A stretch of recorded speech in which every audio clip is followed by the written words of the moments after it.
الله أكبر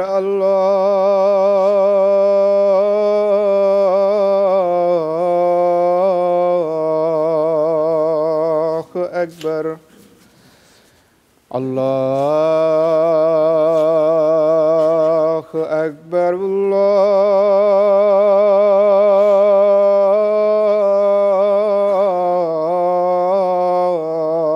الله أكبر أشهد أن لا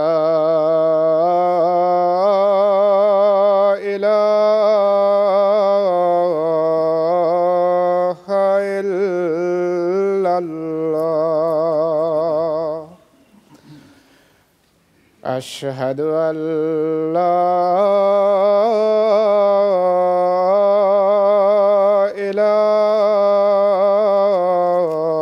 إله إلا الله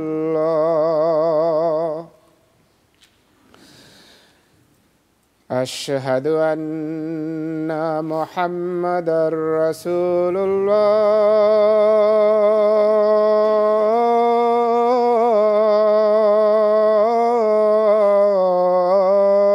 الله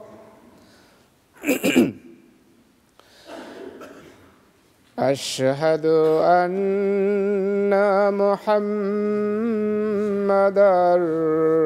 رسول الله حي على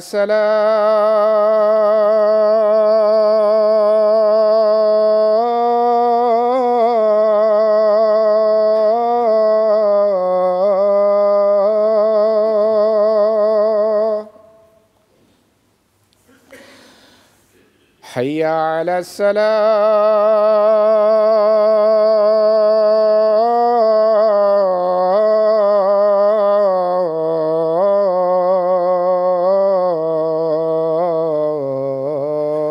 الصلاة حي على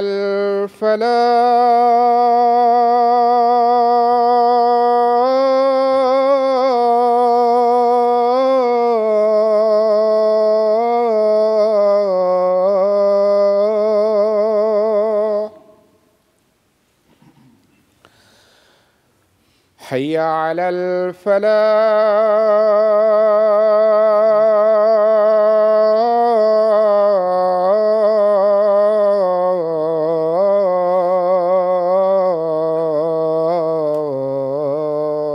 الفلاح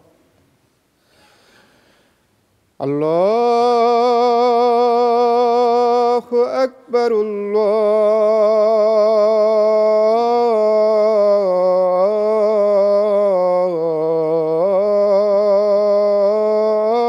الله أكبر لا إله إلا الله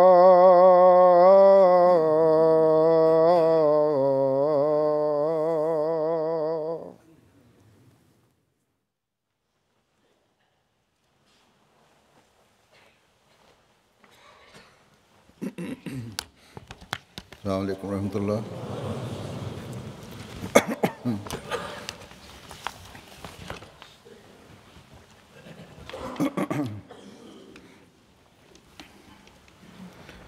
أشهد أن لا إله إلا الله وحده لا شريك له وأشهد أن محمدًا عبده ورسوله أما بعد فأعوذ بالله من الشيطان الرجيم بسم الله الرحمن الرحيم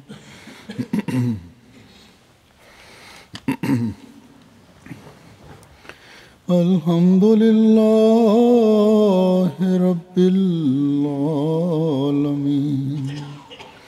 الرحمن الرحيم مالك يوم الدين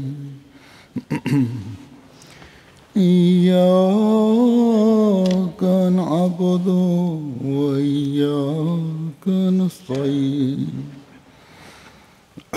اهدنا الصراط المستقيم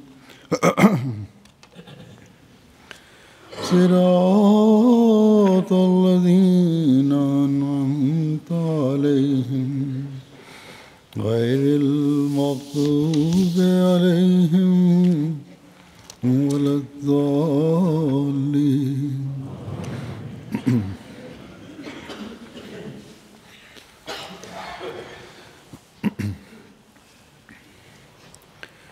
सूरह फातिहा एक ऐसी सूरत है Hazur says that Surah Fatiha is such a surah or chapter which we recite in every prayer,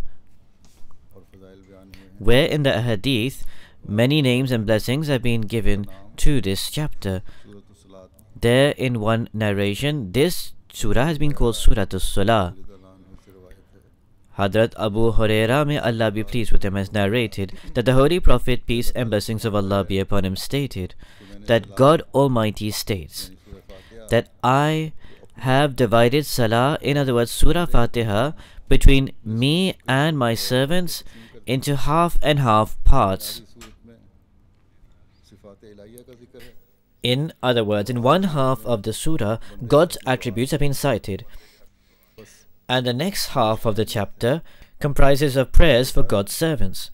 Thus, this is the significance that every person who offers the prayer should always keep in view.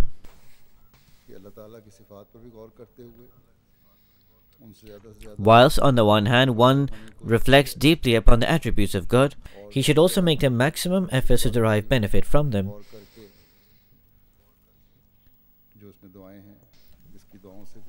Similarly, he should strive to derive beneficence from the prayers entailed within this chapter by reciting these prayers with great concentration in every rakat or unit of every prayer. It should also be remembered that surah has a deep relevance and association with this era, which is the era of the promised Messiah, on whom be peace.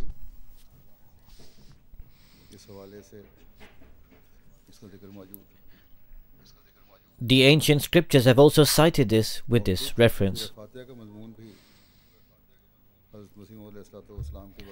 And even within the subject matter of Surah Fatiha itself, indicates towards a time the promised Messiah, on whom be peace, including the blessings and the attainment of the blessings, and also the evils and the means of safeguarding from evil and misguidance. In this respect, this should hold vast importance for Muslims today. However, unfortunately, the Muslim ulama or the Muslim clergy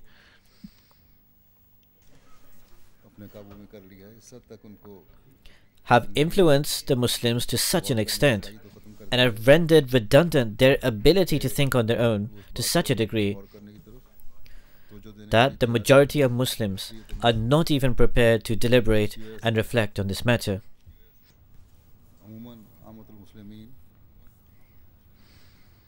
Due to this, generally the majority of Muslims do not want to reflect upon this. However, with the grace of Almighty Allah, there is a denomination of people who do reflect, who do ponder and do realize the importance of the need of the Messiah and the Mahdi.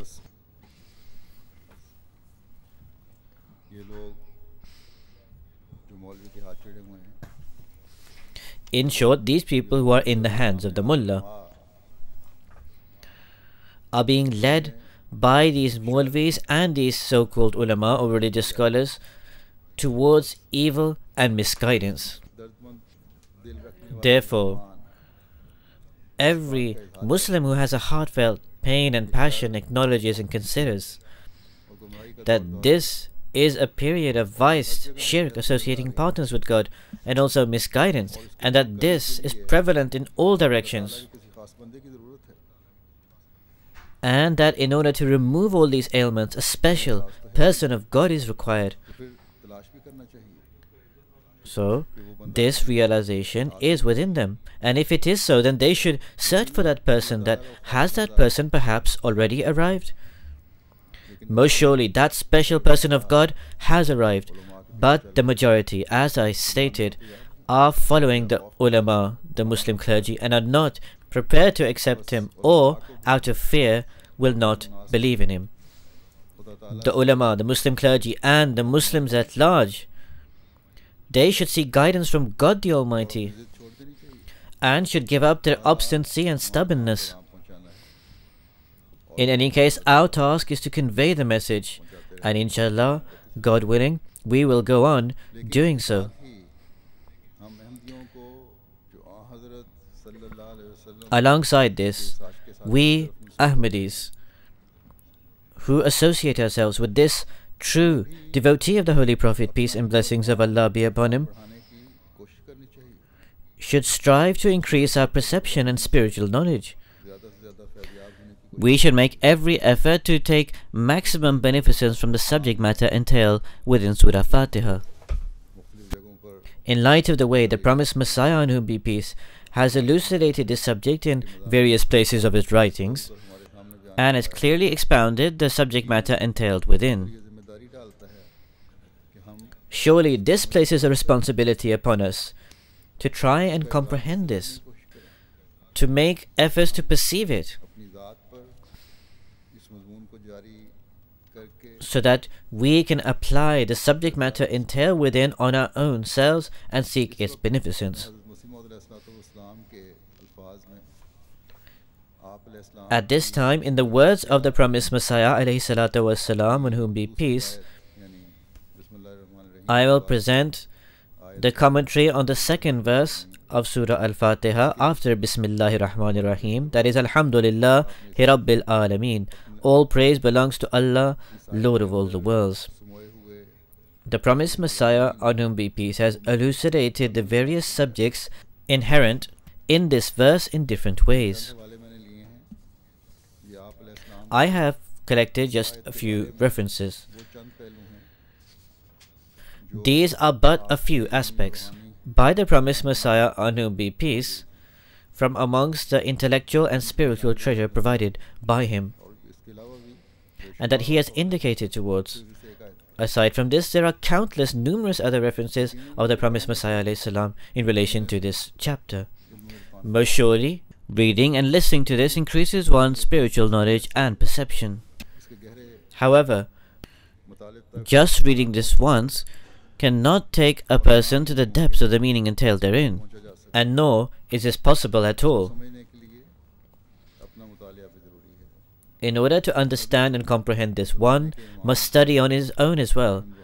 Then alone will we acquire the true knowledge and perception of the spiritual treasures provided by the promised Messiah, on whom be peace, and we will be able to derive benefit from it.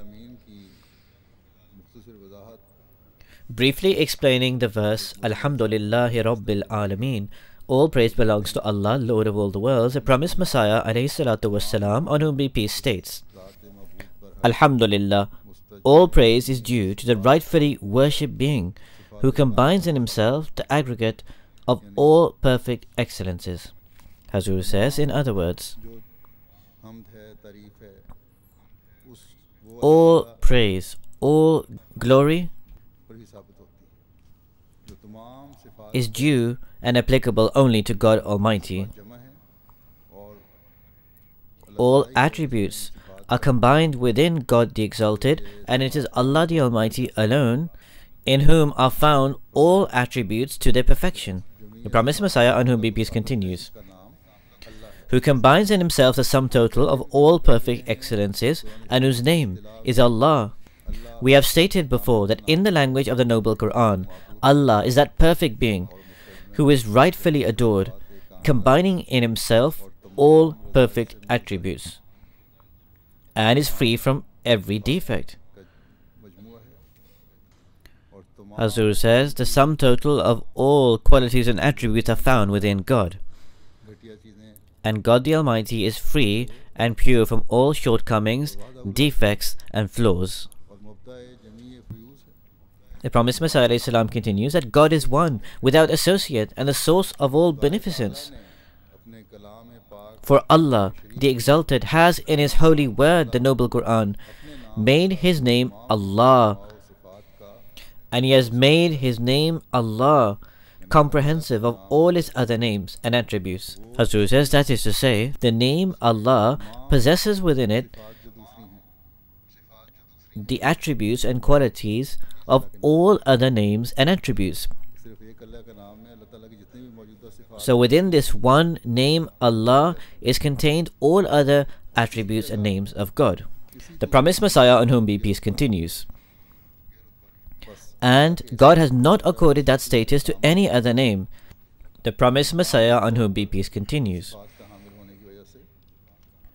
that because His name Allah is comprehensive of all His other names, the name Allah has primacy over all the other names of which it is comprehensive, since it is a sum total of all names and attributes. Therefore, it combines in itself all the perfect qualities. Hazur says, that is to say, this word and this name Allah possesses and gathers within it all other names and attributes to their perfection and comprehension. The promised Messiah, on whom be peace, says, the meaning of Alhamdulillah, or the summary of Alhamdulillah, then is that every type of praise, whether relating to external aspects or whether relating to internal realities, whether relating to inherent excellences or as manifested in natural phenomena, is due exclusively to Allah. No other shares in it. In addition, whatever true praise or perfect excellence the wisdom of the wise can imagine, Hazur says, that is to say,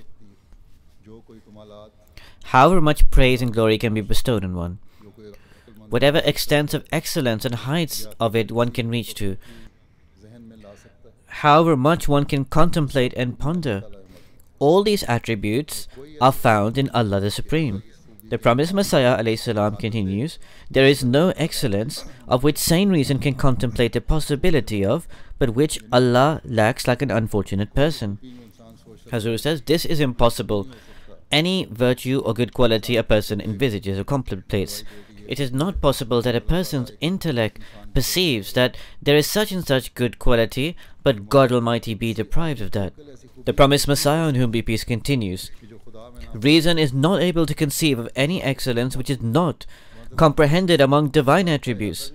Hazur says that man's contemplation and thought process is limited. He cannot envisage or reach to those extents of the divine attributes. The promised Messiah continues, God has all the excellences that one can imagine, and God is perfect in His being, in His attributes, and in His qualities in every respect, and He is totally free from every defect and shortcoming. Hazur says that this is why the Holy Prophet ﷺ has taught us this prayer, in which he prayed,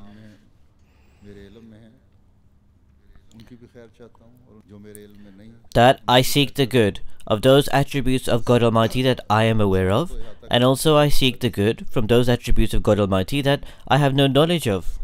Hazur says, in short, man cannot comprehend all the attributes of God Almighty. After this brief commentary on Alhamdulillahi Rabbil Alameen, all praise belongs to Allah, Lord of all the worlds, the promised Messiah, on whom be peace, writes about the meaning of the word Alhamd, and he writes that it should be evident that Hamd is praise which is offered in appreciation of a commendable action of one worthy of praise. Further, it also means lauding one who has done a favor of his own volition, and according to his own choice he bestows a favor upon another. Hazur says, he is praised who confers a favor upon another, and who does so of his own volition and intention. and in accordance with the will of Allah the Almighty, because it is always the will of Allah the Almighty that operates, and in accordance with that, He bestows a favor upon another. The promised Messiah continues, the true reality of Hamd is a due only of the being who is the source of all grace and light, and from whom all beneficences sprout, and He exercises beneficence deliberately, and not in ignorance or under compulsion. Hazur says, God Almighty, knowingly, having full knowledge and comprehension, bestows His favor upon another, not out of obligation and not in ignorance. The promised Messiah continues that this meaning of Hamd is found only in Allah, the All-Knowing, the All-Seeing. Indeed, He alone is a true benefactor, and from Him proceed all benefits from the beginning to the end, and for Him is all glorification and praise in this world and in the hereafter, and all Hamd, or all praise that is bestowed on others other than Him, reverts to Him. Hazur says, in other words, when anyone else other than God is praised, that also is due to Allah Himself. When anyone other than God is praised or glorified, that is due to the attributes of Allah the Almighty. It is due to those excellences, those good deeds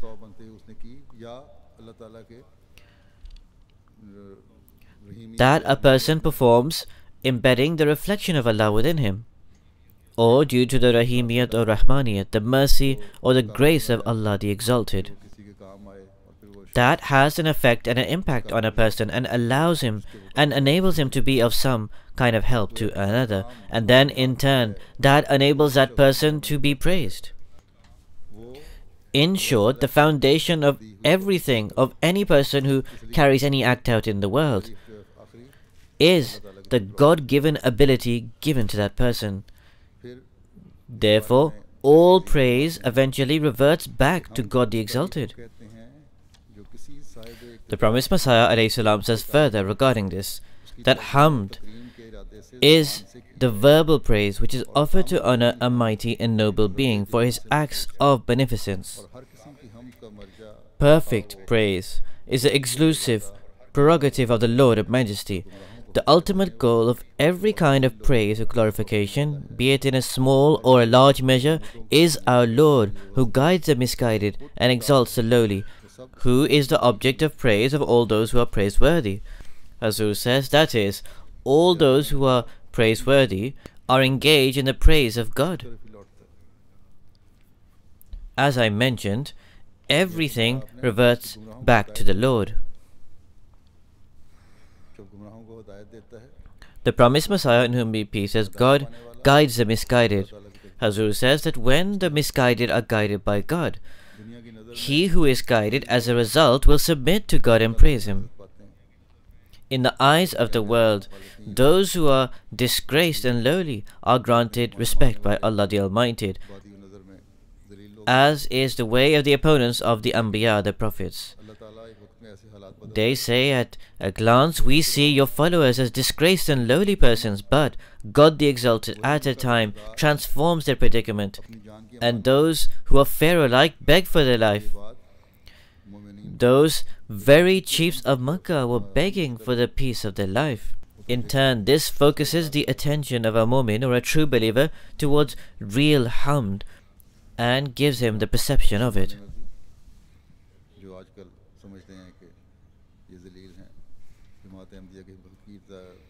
Similarly, in the current times, people who believe that we are disgraced people, that anti-ahmadiyya is insignificant and holds no value, that we are lowly people and claim that we will do such and such with you. God Almighty is alongside displaying the manifestation of His power. There will come a time when these people will finish.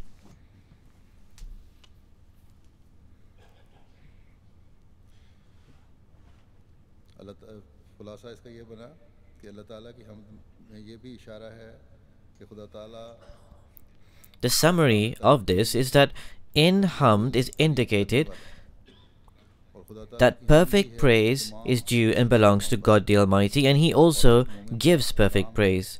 And it is the Hamd or the praise of God Almighty that encompasses all excellences. It is a task of a mu'min or a true believer to seek insight of God's hamd and come into His refuge. Further explaining the word hamd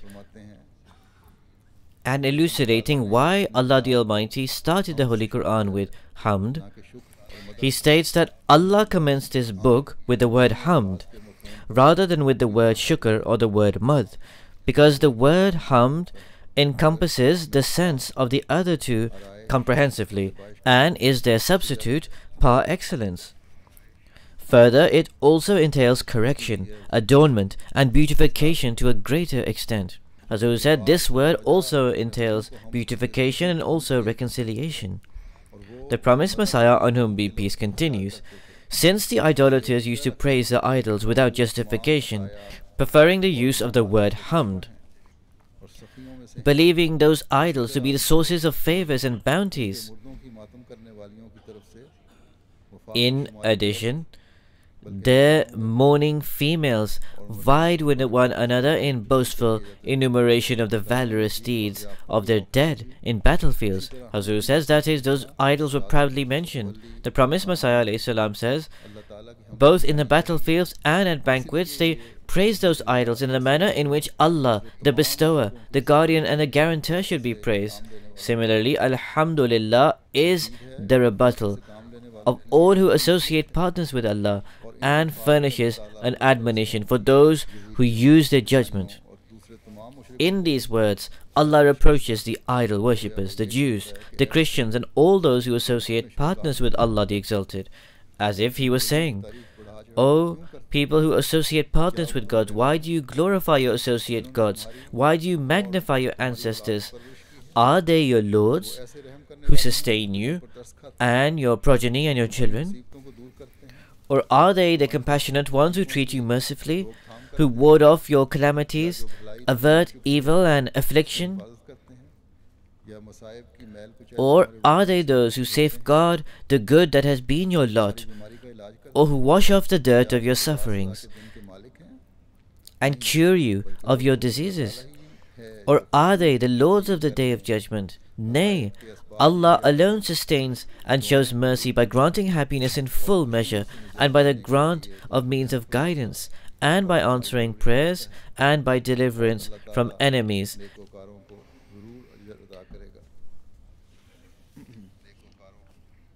And He shall certainly reward those who work righteousness. Then the promised Messiah, on whom be peace, explaining the fact that our Lord is a perfect being, and that all attributes and all praise are found comprehensively and perfectly within God the Exalted. He states that in Alhamdulillah is also indicated.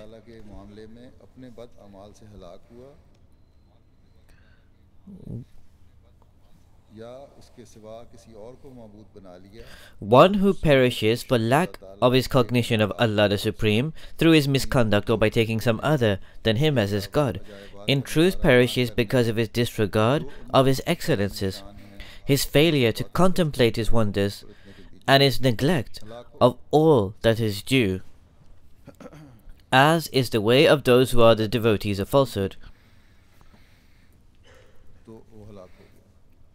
Hazur says that such persons do not acquire insight into the being of God Almighty and so are perished, because they make others into their gods. Those who consider that certain persons possess the excellences of God the Exalted,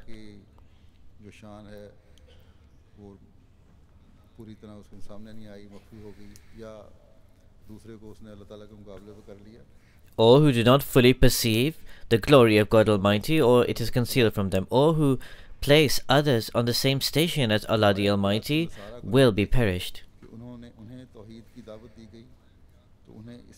The promised Messiah, on whom be peace, states, have you not considered that the Christians were invited to the unity of God? But it was this disease that brought about their ruin. Their erring selves and their beguiling passions drew them to the worship of a servant of Allah as their God.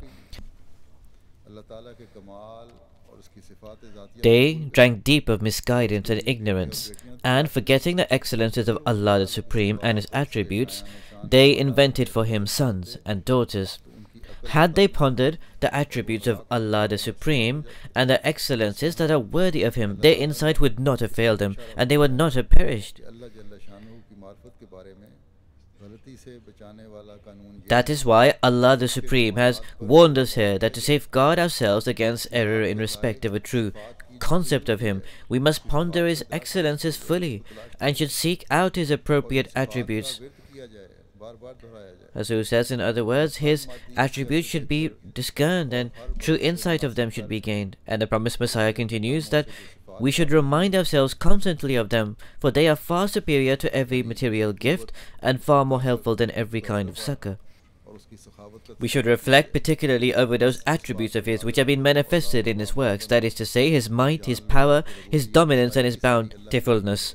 Then be mindful of it and neglect it not. Be sure that all Rububiyat or providence belongs to Allah, and all Rahmaniyat or grace belongs to Allah, and all Rahimiyat or mercy belongs to Allah, and all sovereignty belongs to Allah on the Day of Judgment.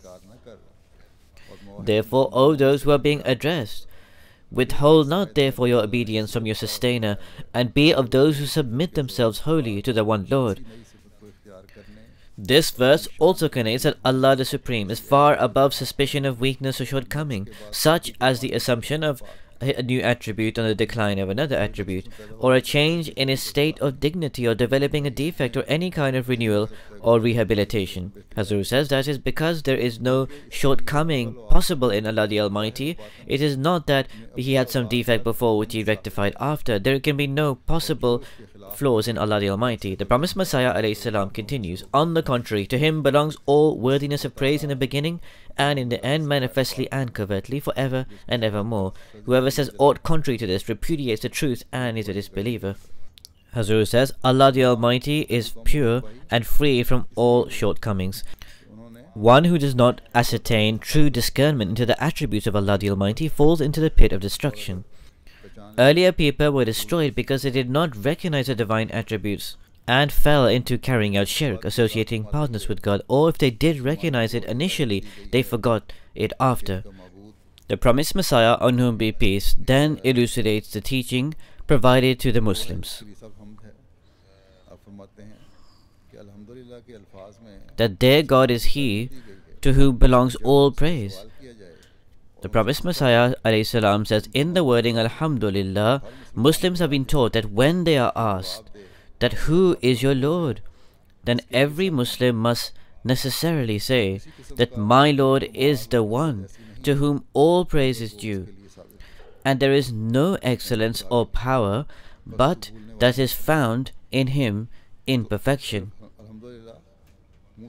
The promised Messiah ﷺ then says, be not therefore of those who are apt to forget. Masroor says, that is, to just verbally profess Alhamdulillah is insufficient. Whenever you state Alhamd, immediately your thought should lead towards the fact that I have a God, I have a Lord who I worship, and I worship the God because He is my Allah, He is my Lord.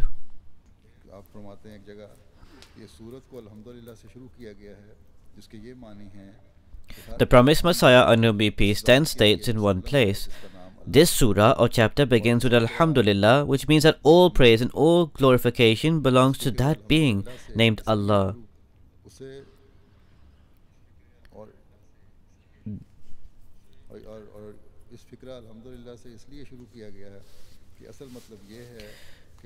This chapter begins with the phrase Alhamdulillah because this is inspired by the purpose that the worship of Allah the Supreme must be characterized by the fervor of the soul and a strong inclination which is immersed by love and ardor, which cannot well up unless it is established that the object of worship is a being possessing all perfect excellences that inspire the heart spontaneously with admiration.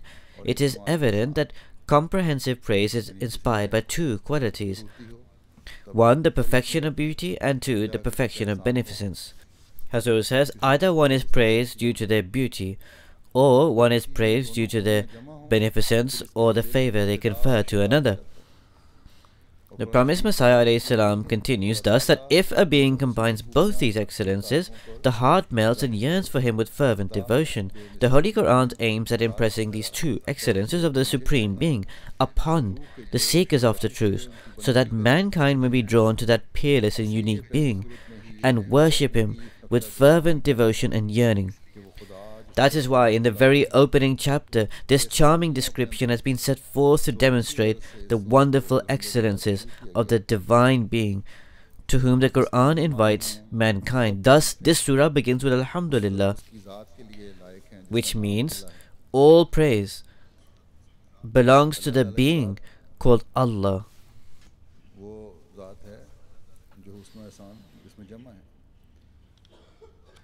Therefore, the being of Allah the Exalted is such which combine both beneficence and beauty. For this reason, this chapter begins with Alhamdulillah. The promised Messiah ﷺ has explained in great detail what Allah's beauty actually means and what Allah's beneficence entails, but this is a subject in itself. I should just briefly explain it here. Allah's beauty entails that all excellences are found in Him, as has been explained already, that the sum total of all perfect attributes are possessed by God the Almighty.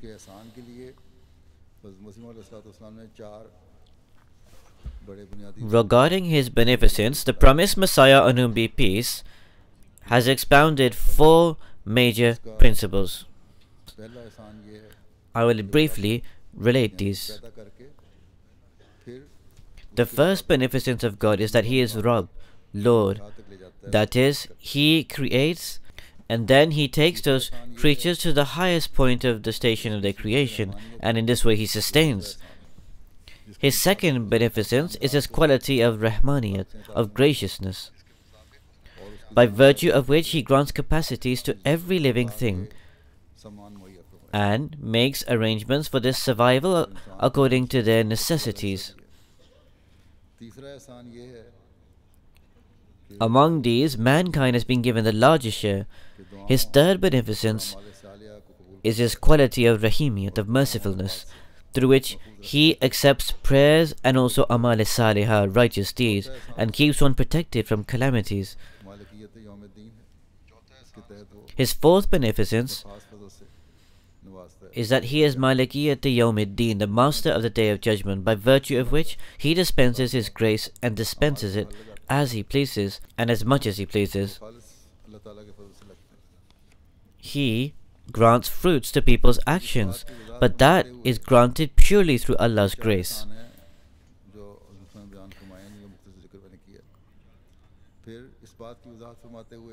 Therefore, these are the four beneficences expounded by the promised Messiah ﷺ, which I have briefly related. Next, the promised Messiah, on whom be peace, writes that in the term Rabbul Alameen is the indication that God the Almighty brings about a period of guidance after a phase of misguidance. So he writes that God the Almighty in the word Rabbul Alameen indicates that He is a creator of everything, and all that is in the heavens and the earth are created by Him. Both the groups of the guided and also the people who are misguided, they are all included within Alameen. At times, the Alam, or the realm of misguidance, disbelief, transgression and excess flourishes until the earth becomes full of injustice and tyranny, and people abandon the ways of Allah, the Lord of Majesty. Neither do they appreciate the true nature of the relationship subsisting between the Creator and His creatures, and nor do they render that which is due to Him as provider and sustainer. Masroor says, nor do they fulfill the rights or the due of the relationship between man and God, nor do they fulfill the due of God being Rabb. The promised Messiah, on whom be peace, says, the world becomes dark like the blackest night, and faith is pulverized under this affliction. Then Allah initiates another alam, or realm, and the earth is replaced with another earth. And a fresh decree descends from the heavens, and people are granted perceiving hearts and eloquent tongues to render thanks to Allah for His bounties.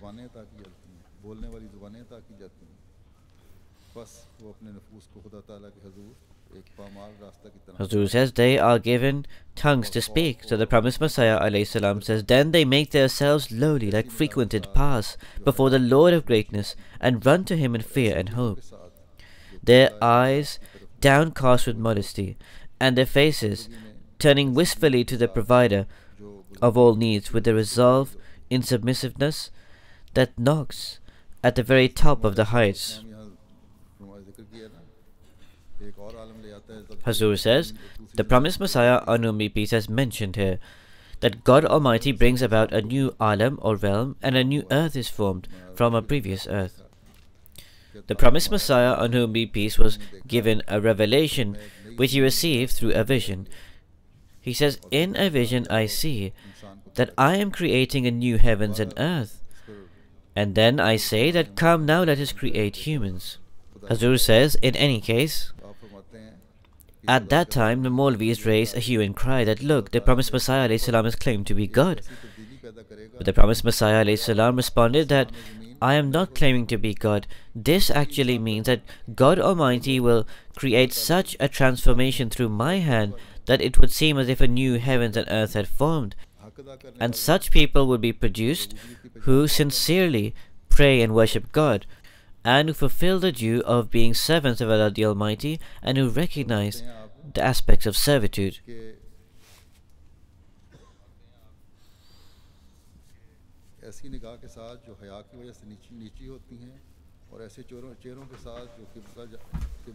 The promised Messiah on whom be peace states that their eyes are downcast with modesty and their faces turning wistfully to the provider of all needs with a resolve in submissiveness that knocks at the very top of the heights. Hazur says, that is, a person discharges a due of servitude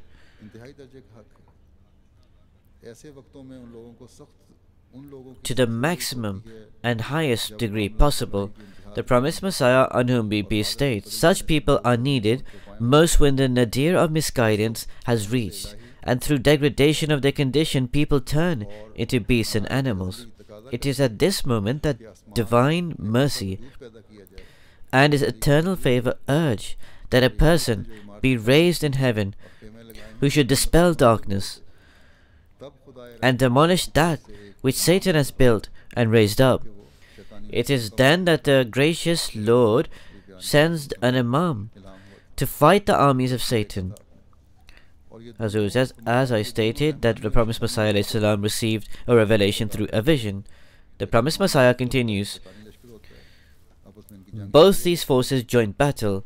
One is the army of the Rahman God, the Gracious One, and one is the army of Satan. And only those perceive them who are gifted with two eyes. Hazur says, that means a person who looks with the eye of insight and discernment, and who truly discharges the right of servitude, and who can identify his providence. The promised Messiah continues, until falsehood is fettered and its mirage-like reasoning is obliterated.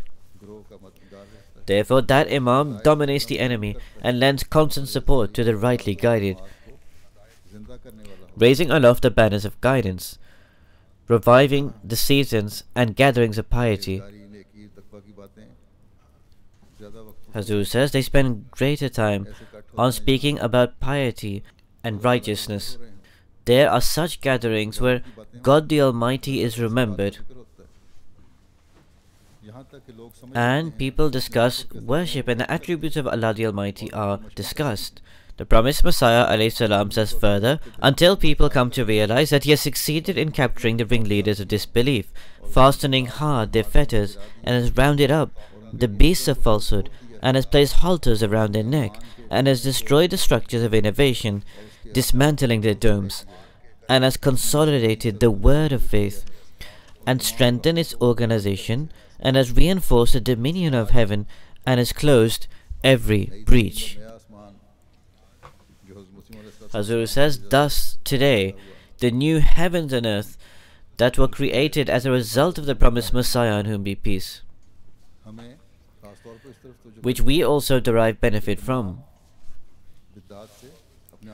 we need to give special attention towards the fact that we need to shun all harmful innovations. को मजबूत करना है, अल्लाह ताला की उबूदियत का हक अदा करने की कोशिश करनी है, And we need to strengthen our faith. पहचान करनी है। We need to discharge a due of servitude to God Almighty. We need to recognize His providence.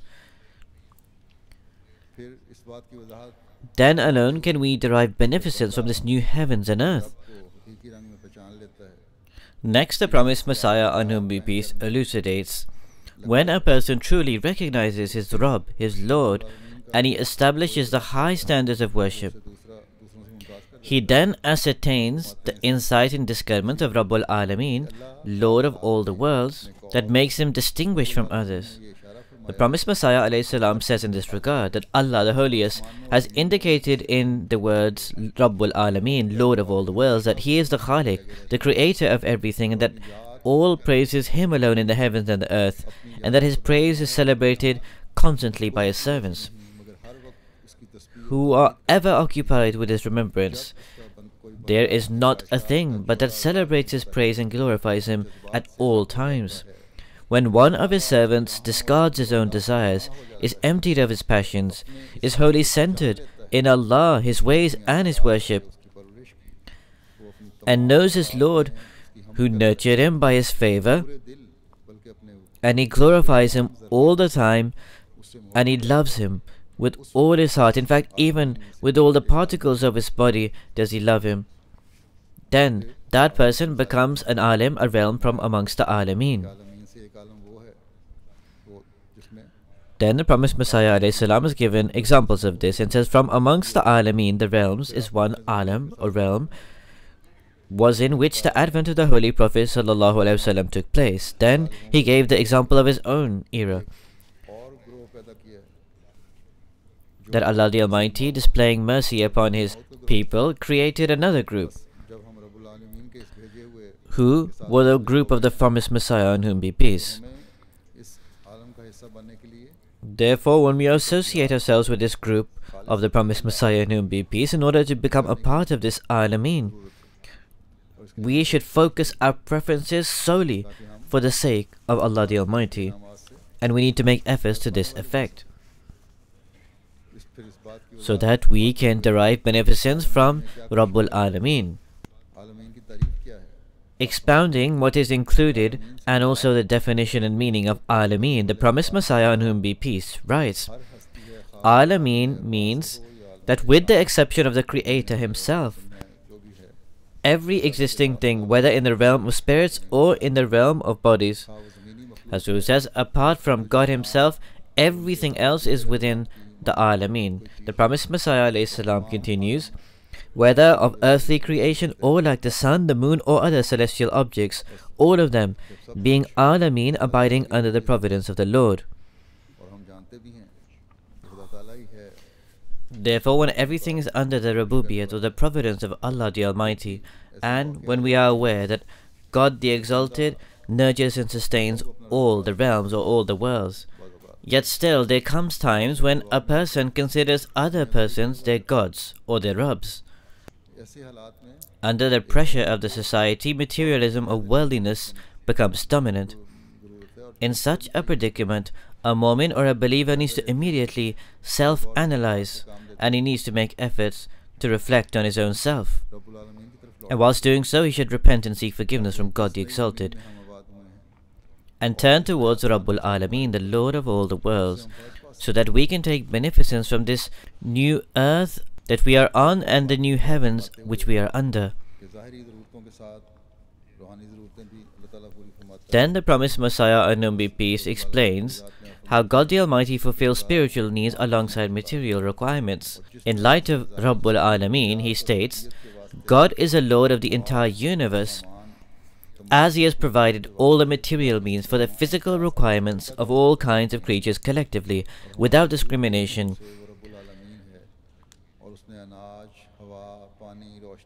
As He is the Rabbul Alameen, the Lord of all the worlds, and He has created the food grains, air, water, light, and other things, so He has raised time and again reformers for every people to warn and to guide. As is stated in the Holy Quran, وَإِن مِّنْ أُمَّةٍ إِلَّا خَلَا فِيهَا نَذِيرٌ, that there has not been a people to whom a warner has not been sent. Hazrat says, if warners were continuously sent, then a warner was also sent in this time. Expounding the fact that Allah the Almighty's beneficence and grace is not limited to a particular nation, the promised Messiah ﷺ in light of Rabbul Alameen says, God Almighty began the Holy Quran in Surah Al-Fatiha Walhamdulillahi Rabbil Alameen, which means that all holy and perfect attributes are exclusively possessed by God, who is the Lord of the universe. The word Alameen covers all nations, all ages and all lands. This initial verse of the Holy Quran in actuality is a refutation of those who seek to confine the Rububiyyat, the providence, and affairs or the grace of God to their own people, believing that other communities were not created by God, or that after creating them, God had rejected them, or He had forgotten them. Hazur says that, God forbid, God had perhaps forgotten them, or that He had not even created them.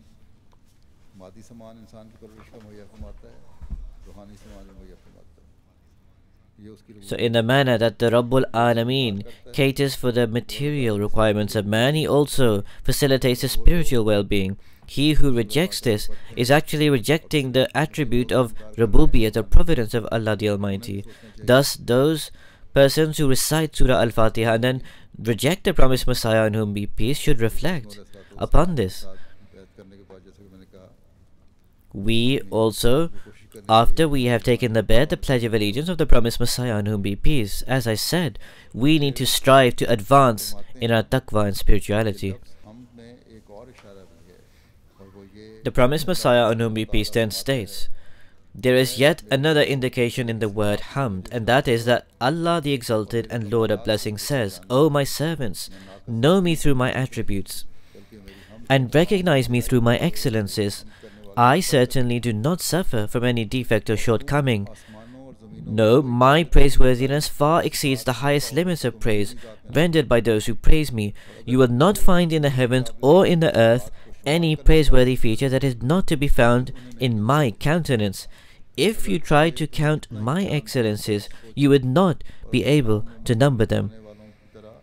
Even if you exerted yourselves hard and took pains like one dedicated.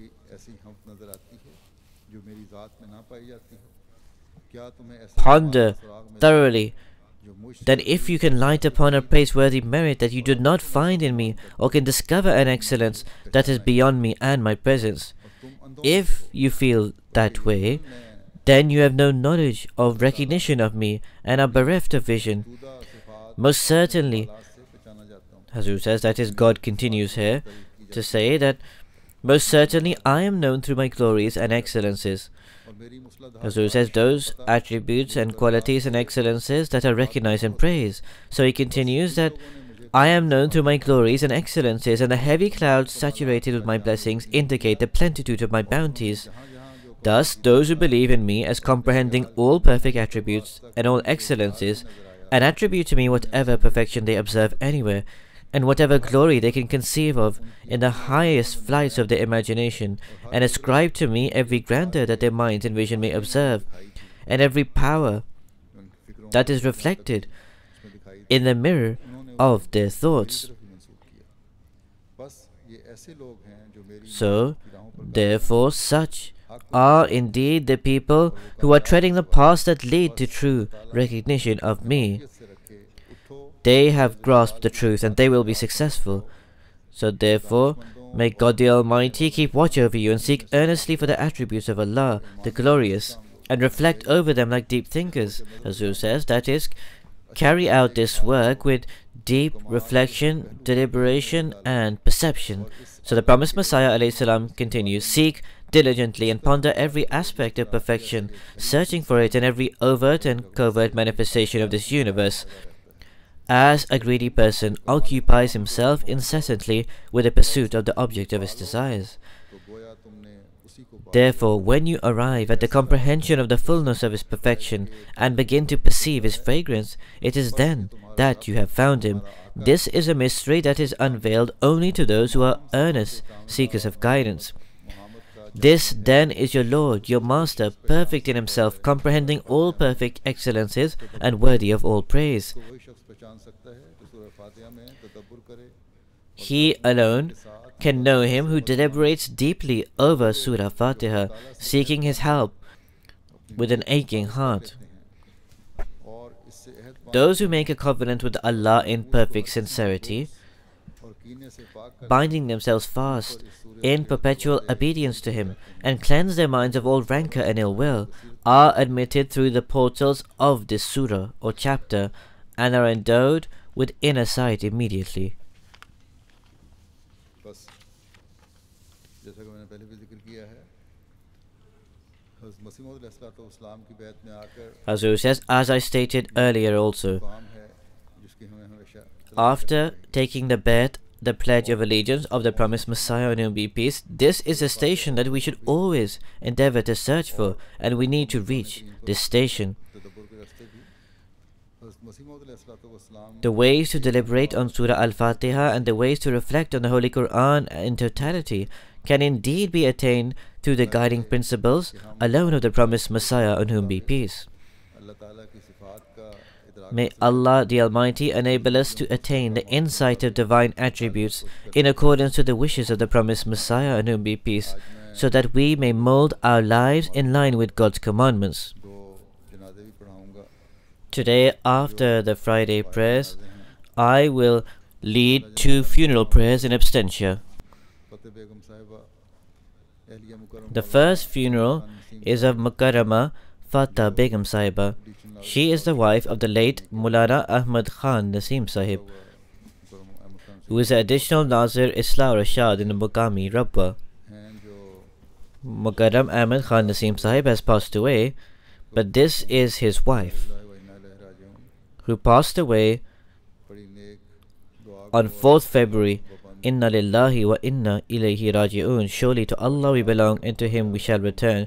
She was very pious, की तिलावत बड़ी बगैर regular in offering the prayers, one who resembled taqwa and who was also devoted. She would regularly recite the Holy Quran. Additional As I've stated, her husband Mulana Ahmad Khan Nasim Sahib उमूमन देहाती जो was the additional Nazir Islah Rashad Muqami in Rabwa. बाग ऐसे जिनमें This normally covered the villages or districts, और जिला छांग और सरगोदा का जिला or those areas which mostly comprise the villages. करते थे वहाँ के Because district Jang and Sargoda are near to Rabwa, Ahmadis often from there would come to Rabwa, तो उनके बेटे ने लिखा कि बाद वो and they would consider the house of Mulana Ahmad Khan Nasim Sahib as their own home.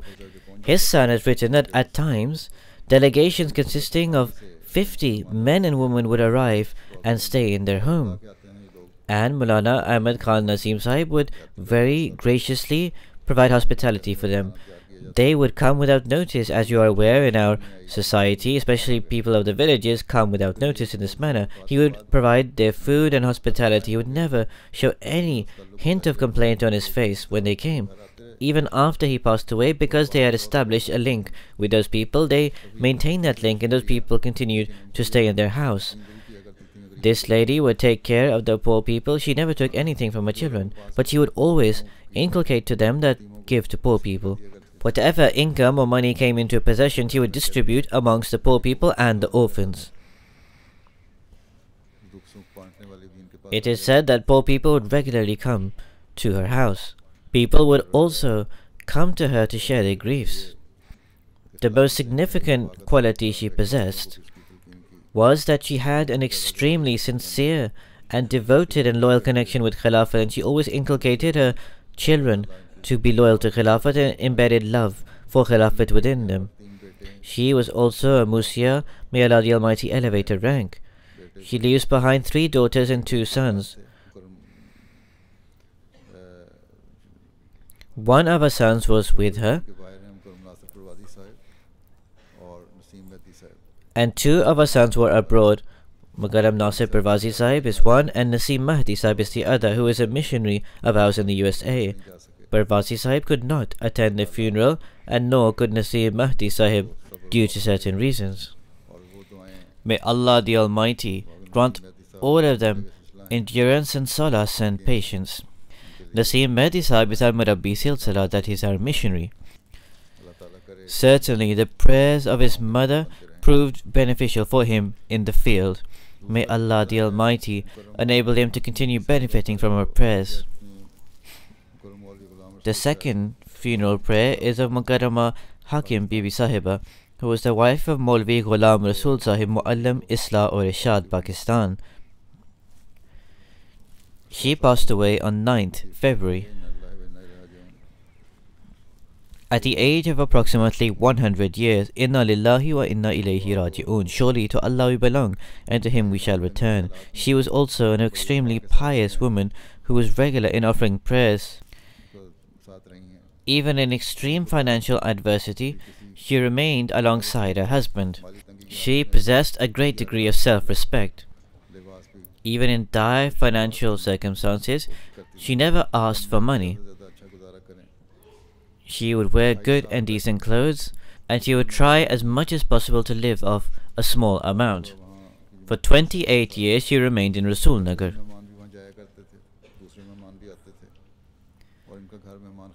And Markazi or central guests also used to come and stay there. Her house was used as a guest house, and she would provide hospitality to them with an open heart. In the disorder of 1974, there were only women left in the home as the men had gone away. She would spend the entire night sitting upon the balcony, using whatever weapon was available in the home, and then perform the work of guard duty. She also had a great passion for the honor and sanctity of the faith. Once some people schemed that outside her home was written Ahmadiyya library on a banner or a board, that this should be removed. There was also an extract of the promised Messiah upon this. So she replied that this will remain intact. We will not remove this out of fear of anyone. Similarly, she worked as Sadr Lajna and also the Secretary Lajna from 1947 to 1975. She would teach both Ahmadi and non-Ahmadi children the Holy Quran. She would especially inculcate to keep a strong link with the system of Khilafat.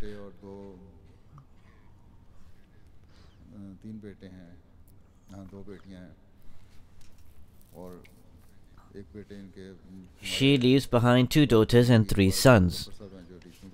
One of her sons is our Waqf-e-Zindagi life devotee Mubarak Ahmad Zafar Sahib, who is an additional Wakil al-Mal here in London. The second is Mubashir Ahmad Zafar Sahib, who is also a Waqf-e-Zindagi. He dedicated his life after his service. May Allah the Almighty grant solace, endurance and patience to all of them, and also elevate the rank of the deceased. As I stated, I will lead the funeral prayers and abstentia after the Friday prayers.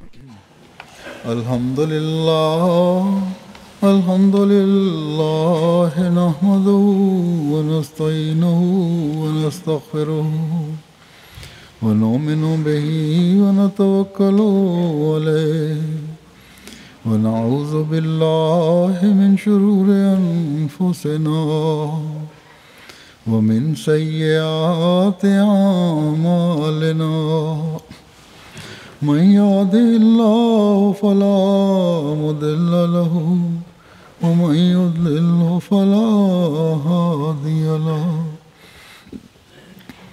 ونشهد أن لا إله إلا الله ونشهد أن محمدا عبده ورسوله عباد الله رحمكم الله إن الله يأمر بالعدل والإحسان وإيتاء ذي القربى وينهى عن الفحشاء والمنكر والبغي يعظكم لعلكم تذكرون اذكروا الله يذكركم وادعوه يستجب لكم ولذكر الله أكبر